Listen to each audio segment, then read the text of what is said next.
nació, nacionalitat, nacionalisme.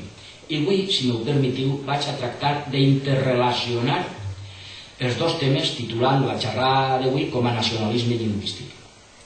Per tant, serà convenient recordar que el nacionalisme és una de les màximes expressions del sentit d'identitat dels pobles, així com és un tema difícil d'analitzar perquè afecta el sentiment de les persones i que avui s'ha convertit en un tema de confrontació política després de l'aprovació de l'Estatut català en les Corts Espanyoles, en la que davant la falta de definicions de dits conceptes en la Constitució es pot donar pas a la lliure interpretació dels conceptes, així com que la força dels vots implanten conceptes contraris a la realitat històrica.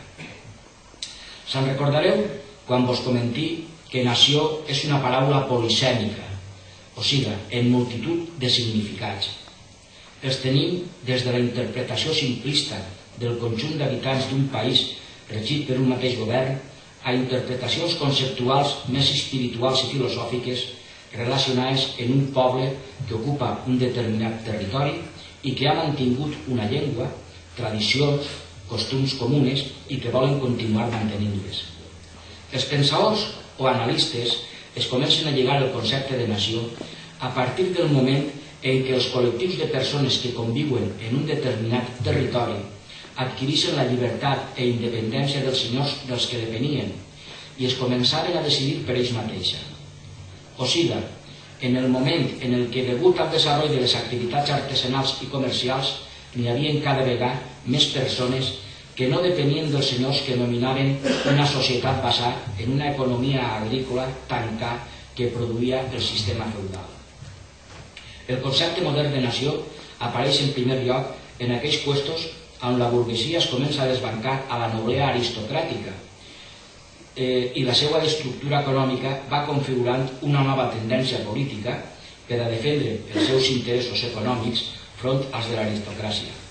No oblideu que tot en esta vida es tradueix en una disputa d'interessos. La Revolució Francesa, al rechaçar en el seu començament la legitimitat que fomentava en el passat, imposava una altra nova basada en un ordre social sorgit de la lliure voluntat de les persones.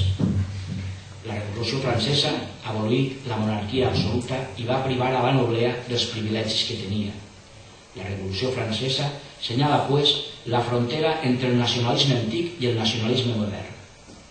En l'últim terç del segle XVIII s'estava gestant ja una idea conservadora de nació que arranca de les teories de Burke, allà per 1700, de Bentham, també 1750, i sobretot de l'alemà Herder, sobre el 1800. Este pensador entenia la nació com un ser viu que naixia i creixia a impulsos de l'acció d'una força superior inconscient impresa en l'ànima dels pobles, l'esperit nacional, o sigui, el Volksgeist. Este xèrrit popular era algo imposible de definir. Se referís a ese espírit nacional, però se manifestava a través de signes externs tals com parlar una mateixa llengua, ser fidels a uns costums comunes, venerar idèntiques tradicions, assumir un passat col·lectiu. La idea de Herder entranya una concepció nacional d'índole espiritual i ètica que crec que s'ajusta al concepte nacional del valencianisme. En Alemanya, el moviment romàntic buscà les raïls de lo germànic en la tradició, sobretot en el seu passat d'esplendor com el Sacre Imperi Romà Germànic. Un autor clau en esta línia fou el filòsof Fichte, de 1800, que al invadir Napoleó a Alemanya feu en el seu discurs a la nació alemana un verdader manifest nacionalista. En el text incitava els seus compatriotes a bregar per la lliberació, al temps que manifestava sa creència en el lideratge cultural germànic basant en sa opinió en l'existència d'una llengua original que se convertia així en el vincul més fort entre els membres d'una comunitat nacional. Via Fichte, els que parlen la mateixa llengua constitueixen un tot que la naturalesa mateixa ha unit d'entrar en amontó de vínculs invisibles.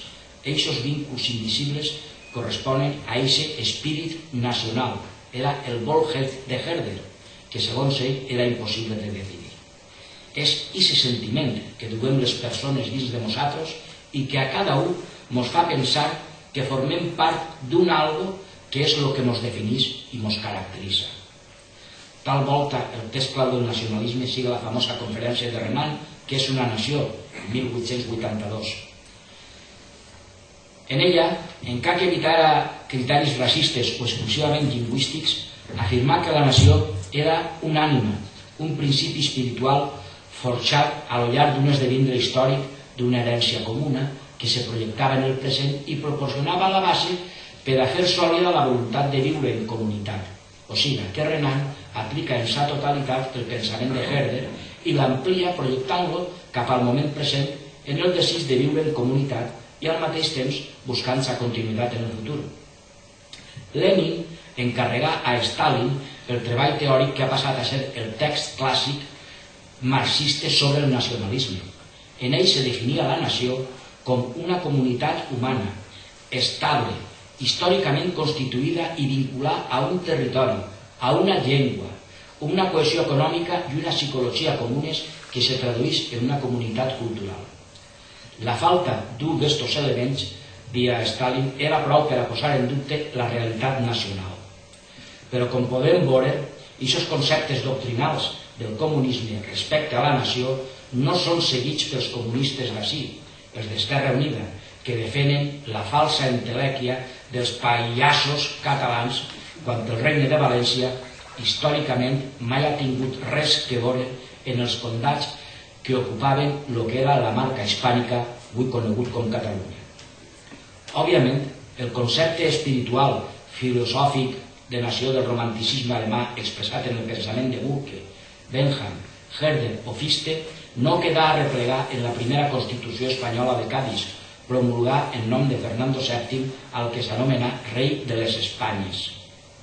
La nació supon un estadi més avançat en el que el desenvolupament de la consciència col·lectiva arriba a plantejar una sèrie de reivindicacions per aconseguir un poder polític. La nació supon la traslació de la independència i llibertat individual a la llibertat col·lectiva d'un poble. A la independència i llibertat col·lectiva d'un poble. El nacionalisme és el moviment que pretén activar i realitzar la consciència nacional en els distints plans que la integren. Els nacionalismes són, pues, processos dinàmics marcats per l'acció dels seus impulsors i dels seus opositors. Si les nacions i els nacionalismes no s'encarnaren en les classes socials i no s'expressaren a través d'elles, serien algo inert sense realitat alguna i no podrien constituir-se com la força activa que són. Òbviament, les classes socials, que són les que conformen i configuren els pobles, han sigut i són les que gesten, afirmen o provoquen mutacions del fet nacional que no és una realitat permanent, sinó que evoluciona històricament.